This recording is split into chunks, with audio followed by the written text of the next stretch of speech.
Ito ang aking first time Muay Thai here in Manila. So ito na, paikat na ako ng gym. Tapos pre-warm up na daw ako, sabi ni coach. Yan, sabi ni coach sa akin na tuntukin ko daw to ng 1 oras. Pero puro jobs lang naman ako dyan. Kaya yon, tingnan mo naman, easy lang. Tapos ito na dito sa jumble jobs. Sabi ni coach sa akin na suntukin ko daw to ng 30 minutes. Easy. Pero ito na yung mahirap. Yung actual Muay Thai na gagawin natin. Yan, si coach magaling to. Lumaban na to sa UFC. Yan.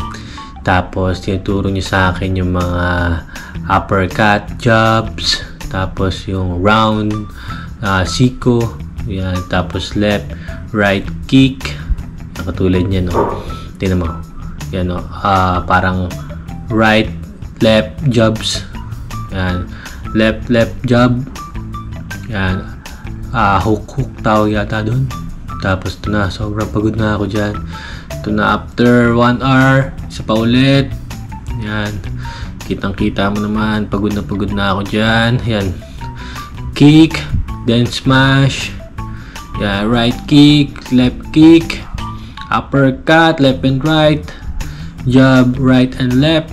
Yan, uppercut. Sobrang pagod na ako dyan, boy. Pero si coach tuloy-tuloy pa din. Yan. Tapos yun na. It's so exhausted after this tiring training.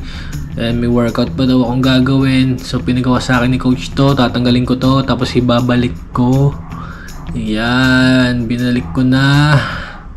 Tapos ito na, after nyan, sabi niya sa akin 300 push-up daw. So yan, pinas forward ko lang 300 push-ups na yun. Tapos ito na, jumping jacks. Hindi pala, jumping hindi ko alam tawag dito eh. Basta ganyan, yung side view, tapos yung parap, yan, sa side view ulit. Yan, tapos pabalik. Ilang beses akong umulit na ganyan. Tapos after nyan, itong rolling balls. Yan, rolling balls. Babato ko ng ganyan.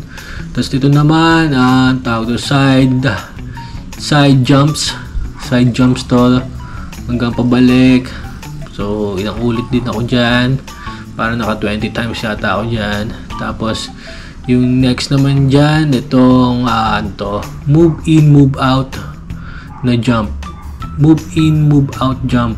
Yan. So, papunta dun sa left, tapos pabalik tayo sa right. So, yan yung move in, move out jump. Tapos, after nyan, papagawin sa akin ni coach, yan, buhat ng bakal. Ang bigat yan, 100 kilo. Tapos, squat. Yan, ay katsagan, squat. Yan, mga 300 times din yan. So, yun lang.